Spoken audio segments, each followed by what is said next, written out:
څلور ستونزې مو د څلورو لارو څخه حل کړئ. كشوق الليالي لضوء القمر كعشق.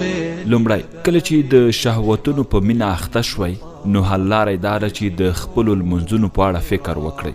کیدای شي ستاسو لمونځونو کې ستونزه وي، ځکه هغه څوک چې لمونځ پرېږدي د شهوتونو ښکار کیږي. دوهم، کله چې نیکي کول درته سخت او د بدبختۍ احساس مو پیدا شو نو حل لاره دا ده چې د مور سره د خپلې کړنې او راویې کتنه وکړئ. شاید ستاسو راویه د خپلې مور او پلار سره چندان نه وي، یعنې ښه نه وي، ځکه کله مو چې د مور او پلار سره راویه او چلند ښه نه شو نو د نیکي کول درته سخت او د بدبختۍ احساس در سره پیدا کیږي.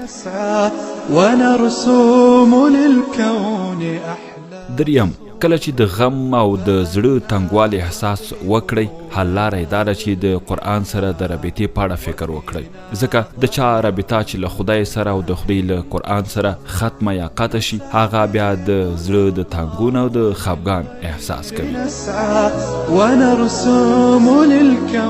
څلورم، کله چې وګورئ چې په حق ثابت نشي پاتې کیدای نو حل لاره یې دا ده چې د علماو او دیني لارښوونو او نصیحتونو په اړه په خپلې بې پروایۍ فکر وکړئ.